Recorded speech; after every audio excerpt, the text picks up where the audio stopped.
AVL क्या होता है हमारे पास? एवीएल होता है हमारे पास हाइट बैलेंस्ड ट्री, ठीक है, ऐसा ट्री जिसकी हाइट जो है ना वो बैलेंस्ड हो। तो अब इसका जो हमें कैसे पता चलेगा कि ये जो ट्री है वो बैलेंस्ड उसकी हाइट है या नहीं?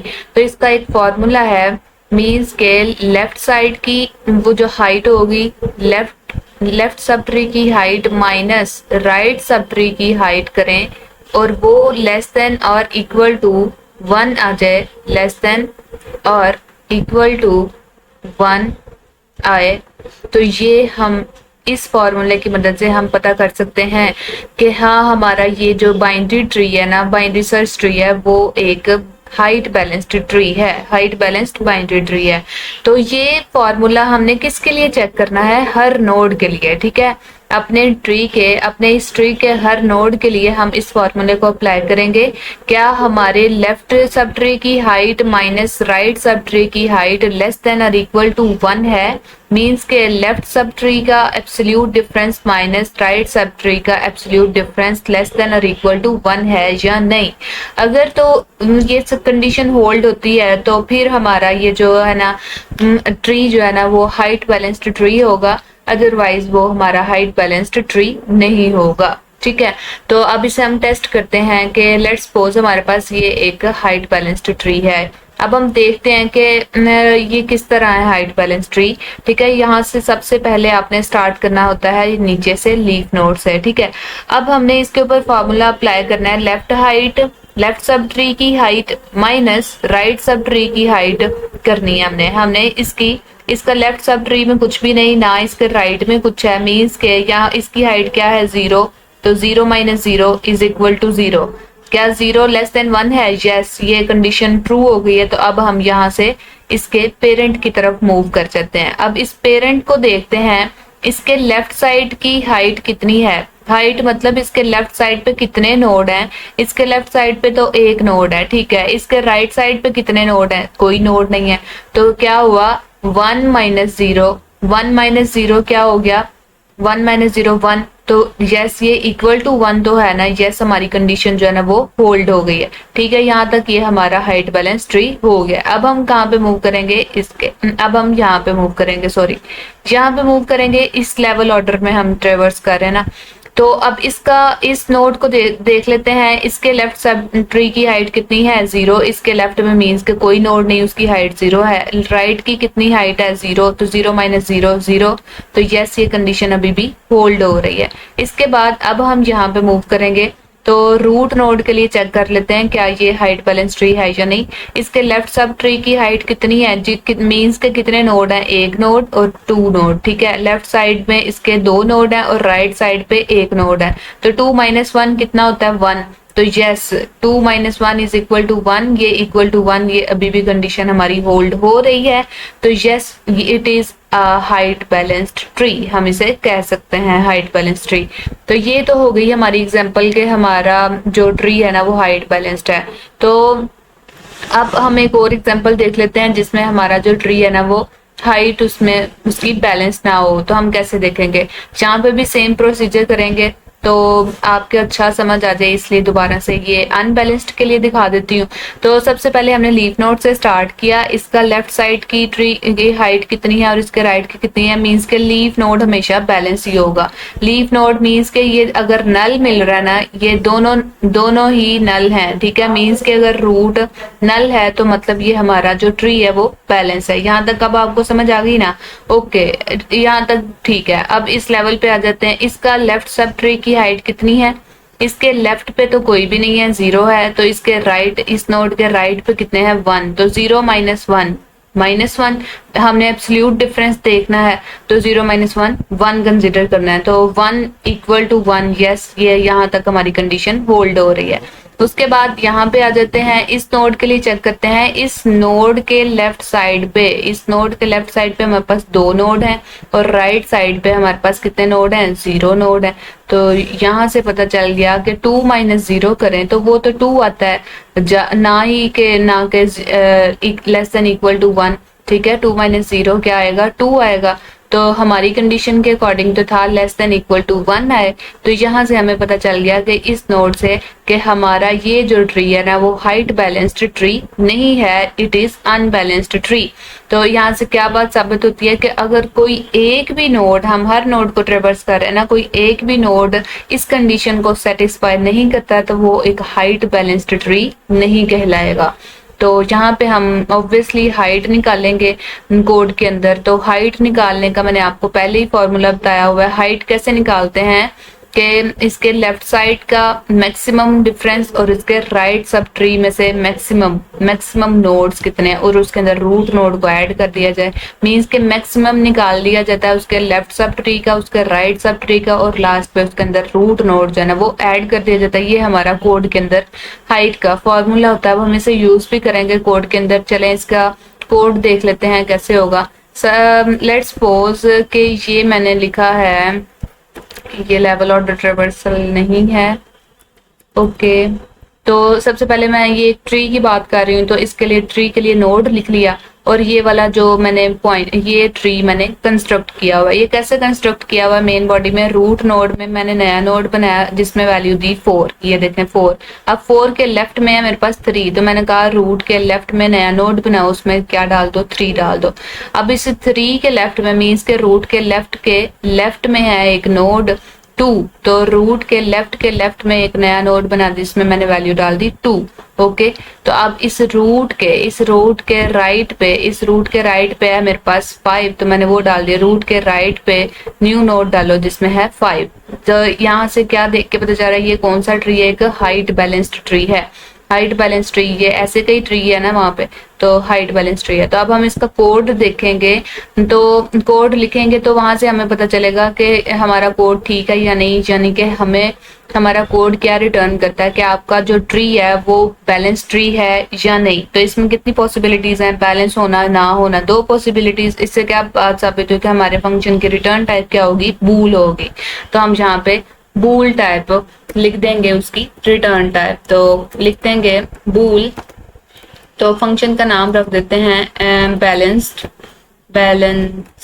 ठीक है, बैलेंस रख लेते हैं कि क्या हमारा फंक्शन बैलेंस है या नहीं। तो इसको किस चीज की जरूरत होगी? नोड पॉइंटर, एक तो रूट ऑब्वियसली जरूरत होगी।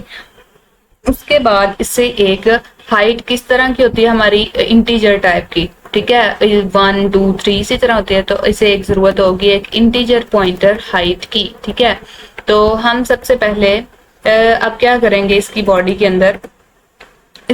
अंदर सबसे पहले हमारा काम क्या होता था कि कोई भी नोड है उसकी लेफ्ट सब ट्री की हाइट देख लेते, मीन्स के देख लेते हैं ये कोई भी नोड है, अगर ये लेट्स सपोज एक नोड है, ये बैलेंस है या नहीं, मीन्स के इसके लेफ्ट सब ट्री की हाइट और राइट सब ट्री की हाइट बैलेंस है नहीं या नहीं। तो सबसे पहले तो हम एक लेफ्ट सब ट्री की हाइट के लिए एक बना लेते हैं वेरिएबल, जिसको इनिशियलाइज कर देते हैं कि 0। उसके बाद एक राइट सब ट्री की हाइट को भी इनिशियलाइज कर देते हैं 0 से। तो पहला काम हमारा क्या है? हम चेक कर लेते हैं क्या हमारा जो करंट नोड है, जिस भी नोड पे हम पहुंचे हुए हैं, वो बैलेंस है राइट साइड से, ठीक है। रूट के राइट साइड से वो बैलेंस है राइट साइड से। तो यहाँ पे हम हाइट उसकी कौन सी? राइट साइड की। अच्छा, सबसे पहले लेफ्ट चेक कर लेते हैं। ओके, कुछ नहीं होता वैसे, वो भी कर सकते थे। लेफ्ट साइड की तो left height, left subtree की हाइट पास कर दी। अगर ये हमारा फंक्शन रिटर्न करता है फॉल्स, तो हम क्या कह देंगे? हमें क्या पता चला था कि अगर कोई एक नोड भी फॉल्स रिटर्न करे तो हमें मजीद चेक करने की जरूरत नहीं पड़ती। हम क्या सीधा रिटर्न कर देंगे फॉल्स, कि ये बैलेंस नहीं है, ठीक है। इसके बाद हम क्या करेंगे?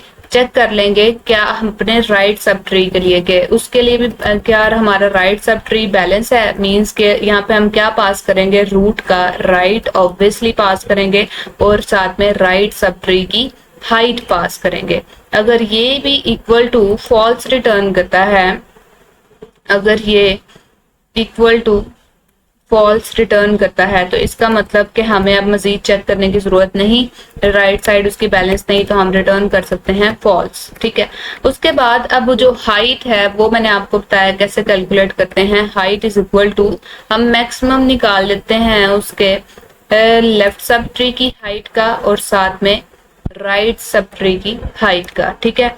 और उसके अंदर फिर बाद में रूट नोड के लिए +1 ऐड कर देते हैं। तो हमारा हाइट एक पॉइंटर था, तो यहाँ पे पॉइंटर लगा देते हैं। ओके, अब देख लेते हैं कि अगर हमारा एब्सोल्यूट डिफरेंस, जो मेन काम है ना वो यही हो रहा है, अगर हमारा absolute difference of left subtree की height minus right subtree की हाइट क्या आ जाए, equal to less than equal to 1 आ जाए, लेस देन इक्वल टू 1 है, ठीक है। लेफ्ट सब ट्री की height minus right subtree की height equal less than equal to 1 आ जाए, तो इसका मतलब कि हमारा जो ट्री है वो बैलेंस है। मींस के इस सूरत में हमें क्या रिटर्न करना पड़ेगा, ऑब्वियसली ट्रू रिटर्न करना पड़ेगा।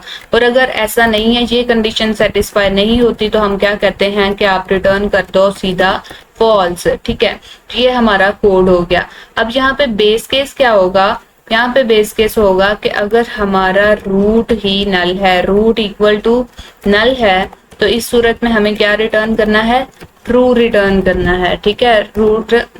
ट्रू रिटर्न करना है कि यस यहाँ तक बैलेंस है। ये देखें जैसे कि इसका लेफ्ट से भी नल मिला, राइट से भी नल मिला, दोनों साइड से नल मिला, तो हम ऊपर गए ना, यहाँ तक हमने ये तो ना कहा नहीं ये बैलेंस नहीं है। तो मीन्स के इसका बेस केस क्या हो सकता है कि अगर उसका नल मिलता है, रूट नल होता है, तो उस सूरत में वो रिटर्न ट्रू होगा, उसके बाद उसके पेरेंट पे मूव कर जाएगा। तो ये होता है हमारा कोड जिसमें हम बैलेंस चेक करते हैं। तो अब हमारा काम क्या है, सिंपल मेन फंक्शन के अंदर जाके अपने इस फंक्शन को, अपने इस कोड को कॉल करते हैं। सबसे पहले तो हमें एक इंटीजर हाइट की जरूरत पड़ेगी, ठीक है, जिसको हम एज अ रेफरेंस पास करेंगे। हाइट इज इक्वल टू 0, ठीक है। और जो मेन चीज है ना वो ये है, मैंने इसलिए यहाँ पे नहीं लिखी आपको याद रखवाने के लिए, कि आपने जब बैलेंस चेक करना है ना रूट के राइट साइड से, और साथ में जो उसकी हाइट पास करनी है वो उसका एड्रेस पास करना है, ठीक है। ये याद से आपने यहाँ पे क्या करना है, एड्रेस पास करना है। तो उसके बाद अब हमें मेन फंक्शन के अंदर हाइट को इनिशियलाइज किया, अपने फंक्शन को कॉल करते हैं। उसका नाम मैंने क्या रखा था, बैलेंस, ऐसा ही था कुछ। ओके, यहाँ पे पास करेंगे रूट, और साथ में हम अब हाइट को पास कर सकते हैं, ठीक है। तो इफ हम कंडीशन लगा देते हैं कि अगर हमारा ये वाला जो फंक्शन है, ये जो जिसको मैं कॉल किया मैंने, ये इक्वल टू ट्रू रिटर्न करता है, उसने कुछ रिटर्न तो करना है ना। अगर तो वो ट्रू रिटर्न कर रहा है तो हमें भी तो स्क्रीन पे कुछ नजर आए, तो हम कह देंगे बैलेंस्ड ट्री, ठीक है, बैलेंस्ड ट्री, ठीक है। खुश हो जाओ। ओके, एंडल। उसके बाद अगर ऐसा नहीं है, मीन्स कि वो फॉल्स रिटर्न कर रहा है, ऐसा नहीं है, तो हमें दिखा दो कि भाई आपका जो ट्री है वो अनबैलेंस्ड है, अनबैलेंस्ड ट्री। सिंपली इसके बाद रिटर्न 0। अब हम इसे कंपाइल करके देखते हैं, यहाँ पे क्या होगा, इफ बैलेंस है हमारा M%, sorry, address of height, integer का, इसका हाइट का एड्रेस ही पास करेंगे। रिटर्न 0 पे ये क्या कह रहे हैं, यहाँ पे मैंने इसकी क्लोजिंग ब्रैकेट नहीं लगाई। ओके, ये जो मैंने ट्री आपको दिखाया था, मैंने पहले ही बताया था ये एक बैलेंस्ड ट्री है, तो हमारे फंक्शन ने भी रिटर्न कर दिया yes it is a balanced tree. तो अब हम इसे अनबैलेंस्ड अगर ट्री बना लें, तो अनबैलेंस्ड ट्री ये कैसे हो सकता था कि मैंने क्या किया था, इसके राइट पे भी डाल दिया था मैंने, इसके राइट पे भी मैंने क्या डाल दिया था, एक नोड डाल दिया था। लाइक इसके 2 के राइट पे मैं क्या डाल सकती हूँ, 3 डाल देती है, ठीक है। तो ओके, तो इसका क्या मतलब है कि मैं रूट के लेफ्ट के राइट में जाऊंगी, लेफ्ट के राइट में, तो लेफ्ट के राइट में, लेफ्ट के राइट में, रूट के लेफ्ट के राइट में मैं एक नया नोड डाल रही हूँ, न्यू नोड, जिसमें मैंने क्या वैल्यू डाली है, 3 ही डाली है, ठीक है। तो ठीक है, अब ये मैंने एक नया नोट डाल दिया है, इस यहाँ से पता चल रहा है ये हमारी जो अनबैलेंस्ड, ये यही लिखा है मैंने, यही वाला लिखा है, ठीक है। इसको मैंने ऐसे कहीं बनाया था ना, जिसमें ऐसे किया था, उसके राइट में डाल दिया था एक नोट, तो वो मैंने आपको चूंकि समझा दिया होगा कि वो अनबैलेंस्ड ट्री है और वो कैसे है ये आपको पता है। अब इसे कंपाइल रन करके देखते हैं, अब इसे अनबैलेंस्ड कहना चाहिए, तो इसने कह दिया कि yes it is unbalanced tree. तो ये था हमारा AVL, हमारा हाइट बैलेंस्ड ट्री भी इसको कहते हैं, इसको बल्कि कहते ही हाइट बैलेंस्ड ट्री है। ओके, तो ये हमारा कंप्लीट है।